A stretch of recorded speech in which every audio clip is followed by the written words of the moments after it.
All right, guys, thanks for tuning in. I want to do this, Salam and I want to do this Substack Live about what happened today. Um, Salam is no stranger to lobbying. He's a good kind of lobbyist. He is a food lobbyist. And rather than me sing his praises, which he loves to hear me do, Salam, why don't you introduce yourself to the crowd? Hey, everybody. Food lobbyist could be a pejorative these days, especially within the Maha scape. So let's say anti-poverty lobbyist.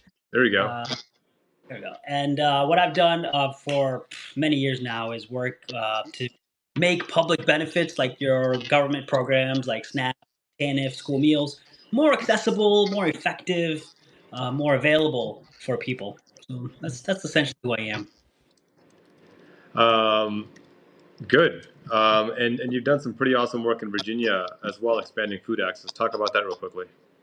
Yeah, some years ago. Now this is probably like my favorite war story. Is it was purple Virginia, so it was Republicans and Democrats always chomping at the bit, and the state legislative assembly, and we were in the midst of the pandemic, like right in the beginning, and people were losing their jobs, they couldn't afford food, so we had an opportunity to expand the SNAP program, which helps people afford groceries and put food on the table. And we were able to get this expansion not just to happen, even though it failed every single time in the years past, we got it passed unanimously. So every Republican voted for it, every Democrat voted for it, and it increased the gross income limit eligibility to 200%, all the way down from 130%. It eliminated the savings test, your resource test, how much money you have in your bank account. So it was a really great opportunity to expand SNAP to over 25,000 families in the state of Virginia. 25,000 families. I mean, you're talking what the average family size of four is 100,000 people. That's nothing to sneeze at. That's no small potatoes. And both you and I grew up on food stamps. We both grew up pretty low income Well, and free school meals. Free free school school meals are meals. win. No, free school meals. And I remember one of my most humiliating moments in elementary school was when I took a second carton of milk and the teacher made me put it back because she said, "You're not authorized for a second carton of milk."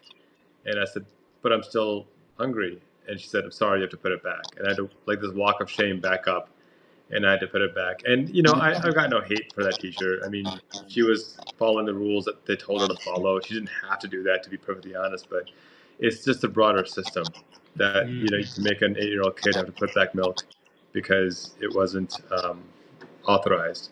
Um, but given what happened today with this funding bill, that might be a more common occurrence. Salam, talk about that. Well, we are. We should name this thing. I knew what was going on until I didn't know what was going on, and I've been following the reconciliation attempt, the resolutions attempts, and I was in the know up until this morning when it all went like Chuck Schumer did like a kickflip 180 because the Democrats just like scattered at that point. Yep. But what I know so far, like from what I remember, the House Republicans passed a budget resolution. And in this budget resolution, they sought to cut Medicaid and SNAP by over $1 trillion over 9 years. There isn't $1 trillion in these programs to cut over Yep. 9 years. The SNAP provision they wanted to cut was 230 billion over 9 years. I read the story in Washington Post in December where the journalist went to Newcastle, Pennsylvania, a rural part of Pennsylvania, where a lot of people not only voted for Trump, but they also received SNAP benefits. And when they were asked about the cuts that they want to make, one of the respondents said that, these cuts are going to happen administratively. These are going to be bureaucratic cuts. And in Yeah. fact, cuts are going to be so significant that they might even just increase our benefits as a result. And I was like, I had to take my glasses off and like face palm because I'm like, that's not how it works. There, 96% of the SNAP budget goes to benefits. About Yeah. 4% goes to staffing. And so the cuts they want to make, $230 billion worth of cuts to the $6 that people get per person per day benefit. It's not much. It's very inadequate, and that's going to get cut if they get their way down to $4.80 per person per day, along with a lot of other restrictions they're trying to do. So that is what the House had passed through. the Senate had passed through a resolution that didn't have those types of things. So then once two resolutions go out and they have differing things that don't match up, then it goes behind closed doors where the leadership from both sides, Republicans in this case, will do something called reconciling the resolutions, reconciliation. So some people might call the House budget reconciliation or Senate reconciliation, but it's actually when the two meet that they reconcile. So reconciliation hasn't happened yet. But what did happen today was the continuing resolution because it's a perfect storm. It's chaos in Yeah. Congress right and And, my heart breaks, Qasim, because I was an AP U.S. government guy. I know the Constitution, I know the process, I know Schoolhouse Rock, and none of it's happening. nope. None of it's worth it anymore. So right now, the continuing resolution happened because the government was supposed to shut down today if it didn't have a budget to pass. So they And, quickly and hamstrung the budget here's my because frustration. Here's my frustration with the Democrats. You know, Republicans control the House, the White House, and the Senate and the Supreme Court. They control every faction of government right now, and somehow, Democrats allowed the narrative to be established that if the government shuts down, it's because Democrats shut it down, which is asinine. Which just speaks to how terrible Democrats are at messaging. Mhm. Salam, check your internet again. People are saying your sound's breaking up badly. The that's the frustration that I have, and now you've got Schumer capitulating to Trump and Musk, and giving them access to the entire budget to do whatever the hell they want to do with it, without any accountability. Now, and his whole argument is, well, if we shut down the government, then they're gonna destroy the federal government. It's like, my dude, where have you been the last 2 months? That's what they've already been doing. This is not new. But now what is new is you've given him a huge political victory. You've shown why he's got an approval rating more than double that of Republicans, and you're simply making it inevitable, as Joe Alter is saying, that there is no next election, because I don't trust this guy to uphold any form of democratic republic. He's going to do whatever he needs to do to become an autocrat, to take a page out of Putin's playbook. That's my frustration. And the question I've been asking, and a few people have been biting my heads off for this, is, can the Democratic Party change, or do we need a viable third party, like a working families party, or just a third party in general that is not beholden to corporate interests? Because I think that's one of the things that um, that is handicapping. I don't know if that's the wrong word to use. That sounds ableist. That is one of the things that is preventing the Democratic Party from doing what it's supposed to do, and that is serve working people. And that's what's frustrating to me. That they're shooting themselves in the foot with this corporate money. Like, I remember during the 2024 election last fall, they put out this post mocking Donald Trump for being funded by billionaires, and he was funded by billionaires. But then someone responded and said, "Well, I counted, and there's more billionaires that are throwing money at Harris than at Trump." And it's like, if you're gonna throw an arrow, make sure you have a shield to protect you from that arrow. Otherwise, you're gonna look like a complete hypocrite. And so that's my question. Can the Democratic Party change, or do we need to just invest our resources in a third party? One idea, Salam, and I'll throw it back to you after this, that someone brought up that I thought was fascinating, is the Democratic Party does split into the centrists and into the progressives. And they caucus together, but this would give the progressives more leverage over the centrists to say, hey, we got to get this done. And we got to move forward on this, as opposed to this, you shut up and sit down and do what we centrists want, or else. I don't know if that's a viable possibility, but that sounds fascinating to me. to have a viable third party, you would need a viable fourth party Yeah, that's right. because otherwise it's a loss. Like you think about Teddy Roosevelt and the Progressive Bull Moose Party, Yeah, they lost.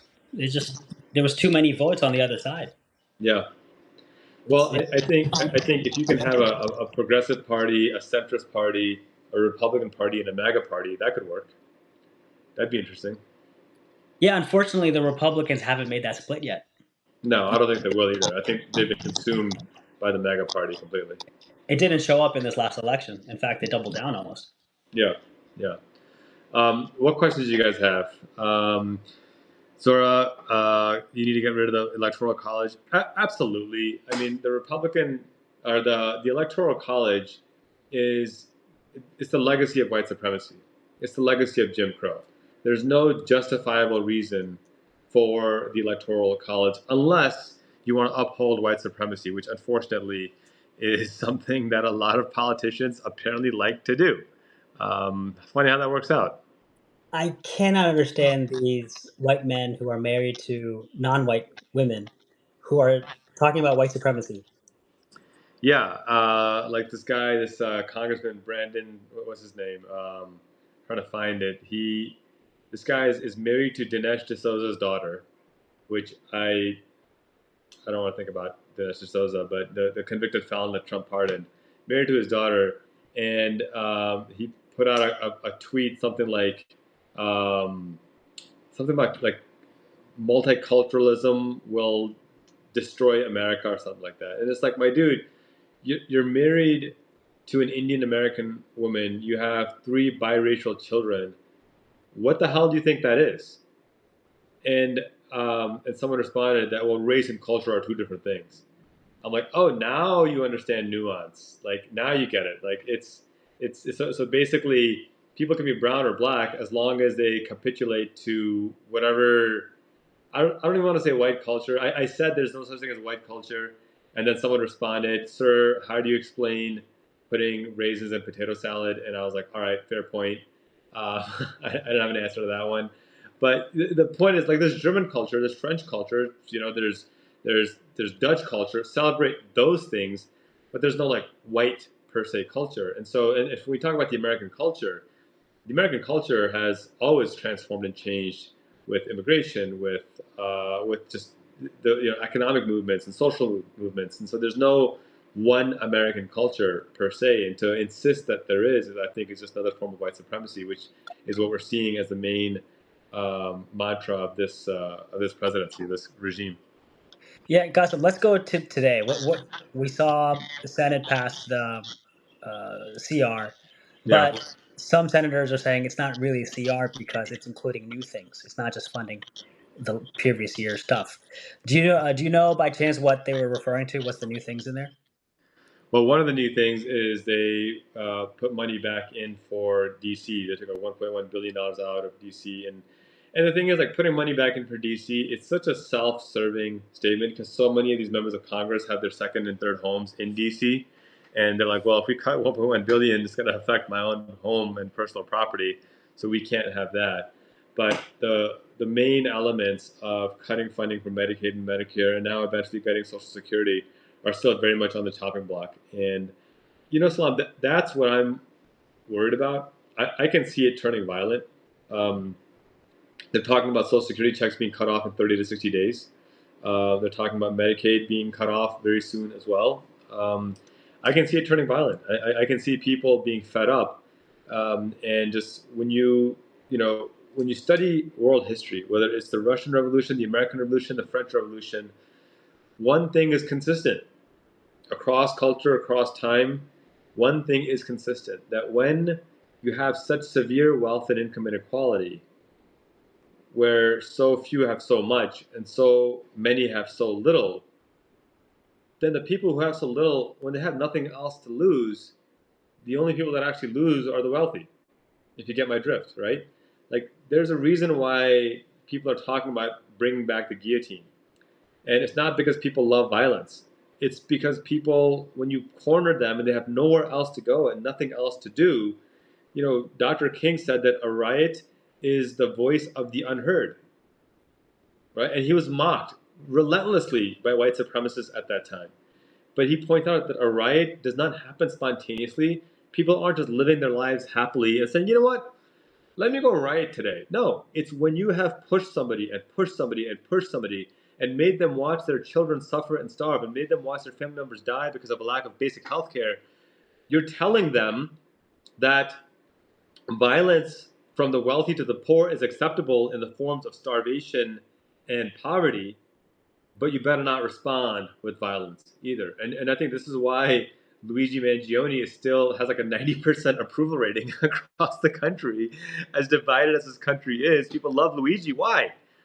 Not because they love murderers, but because they saw somebody who saw his loved ones be hurt and killed by a cruel system, and he took action. And it's not an action I would take. It's not an action I justify. But it is an action that is the natural human response throughout human history when the wealthy are oppressing the marginalized and the poor to a point of extreme. Yeah, and I was thinking about the cruelty of cutting Medicare and Social Security first. Yeah, These are the people who are the most disadvantaged, the oldest of our populations, people with disabilities, senior citizens. They're not going to be the ones rioting. They're going to be the first to go with these cuts.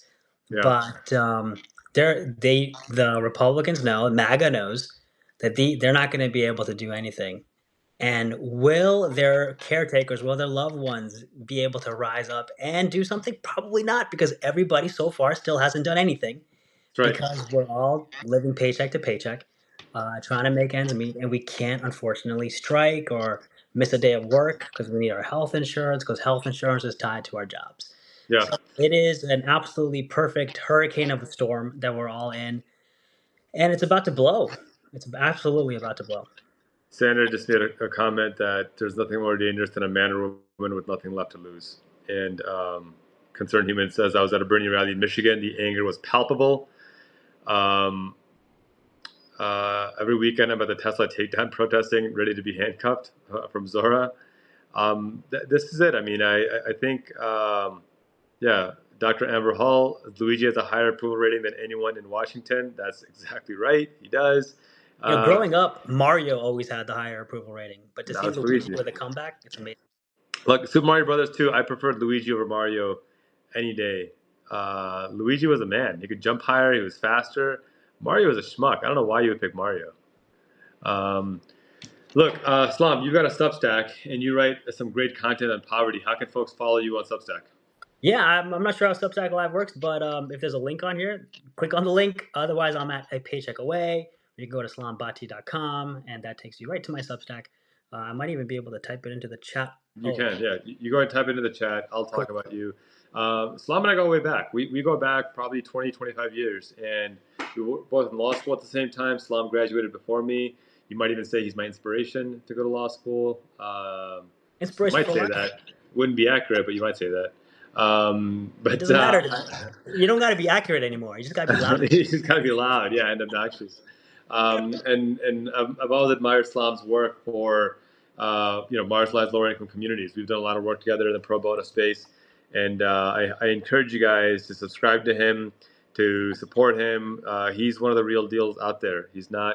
Um, he's not aligned with corporate interests. He's aligned with people's interests, and we need to support that kind of activism and insight. So definitely, if it's in your budget, subscribe to him as a paying subscriber. At the very least, as a free subscriber, definitely support him. And Zora, you're right. We need to Oh, laugh, otherwise we'll be crying. What's the hourglass for? time is running out, Qasim. Time is running out. That's a good visual. That's a good visual. Oof. Um, all right, guys. We just want to have this quick one tonight. I think it would be important, Salam, to close it out with a message of hope. What gives you hope? What do you think about that's positive? And you can't cite Lord of the Rings. No, No, no. no. Fine. You can cite Lord of the Rings, but then you just give a second reason for her hope as well. Something beyond Lord of the Rings. Okay, but I hope our good friend is watching as well. So I was recently speaking at a conference just a couple of days ago in DC, and one of the audience members asks, after we've talked about outlined all the cuts down that are coming down the pike, she goes, "What gives you hope? What keeps you optimistic?" And I said, "Lord of the Rings." And there's just this chuckle, and there's this young lady sitting next to me just groans, and I'm like, "Yes, that's the right answer." And I said, "There's this quote in Lord of the Rings where Frodo realizes the weight of the ring and what is before him, and he says to Gandalf, 'I wish the ring had never come to me. I wish none of this had ever happened.'" Yeah. And Gandalf says, So do all who live to see such times. But that is not for them to decide. All they can decide is what to do with the time that is given to them. Hmm. That's That right. gets help, you know. No, you can't fall out with something else. I can see that's a good one. And look, there's a reason why we all think back to the periods of the Holocaust and of slavery and of different genocides and atrocities and think to ourselves, man, if I was alive at that time, this is what I would have done to uphold justice. And it's easy to be backwards looking and be like, yeah, that's what I would have done. But then suddenly you find yourself in that situation, and fate or the Almighty or whatever you want to call it will be like, all right, bet, do it. You said this is what you would do back then, now do it. And then suddenly we kind of panic, and that's a natural human instinct. But I always, my go to is James Baldwin. When late in his life, he's asked, I think this might have been after he'd been diagnosed with stomach cancer, and he knew he didn't have much time left, but he was asked about his hopelessness. Um, and he said, I'm not hopeless. He goes, I've never despaired. I've been enraged by the world, but I've never despaired because I can't tell my children there's no hope. And I think that's the message here as well, that it seems hopeless, but we can't despair. We can't tell our kids there's no hope. We can't tell them just give up now and, and just end it all, because that's just not right. Mhm. There's always hope. And we have the living, breathing examples of the juggernauts that came before us, the Claudette Colvins and Irene Morgans, the Robert Smalls and the Harriet Tubmans, the Frederick Douglasses, and the Muhammad Khans. I don't think everybody knows who Muhammad Khan is. He was a Muslim immigrant who arrived in the United States just a few months before the Civil War started. He ended up fighting in the Civil War, obviously on the Union side. A Purple Heart winner, just a brilliant story. I'm going to talk about him soon. The anniversary of the Civil War is coming up. But my point is that as hopeless as it seems, don't despair. Maintain that hope and lean on one another. Um, I will leave you with this. If you've ever listened to like a choir, like a really good choir, hold a long note for a long time, and ask yourself, how do these people hold this note for like 3 minutes? How can somebody breathe for that long? And I used to wonder that too until someone said, "Dummy, no one holds that note for 3 minutes. They hold it for 30 seconds to a minute at a time, and then they rest while the other people hold the note. And then when they're tired, then they join back in." And that's the message here as well. That remember, you don't need to be a martyr. You need to be sustainable, and you need to protect your mental health, your physical health, and lean on each other. When you need to rest, rest. And then when you have the energy to fight, fight. But don't put yourself in a position where you're burning yourself out. With that, I bid you well. Salam, any last words before we peace out? Yeah, regarding our children, there's a great quote: "Don't be afraid of raising dragon slayers in the time of actual dragons." Amen to that, brother. Amen to that. All right, guys, follow Salam, subscribe to him, and look for my weekly recap tomorrow. Much love to all of you. Peace out.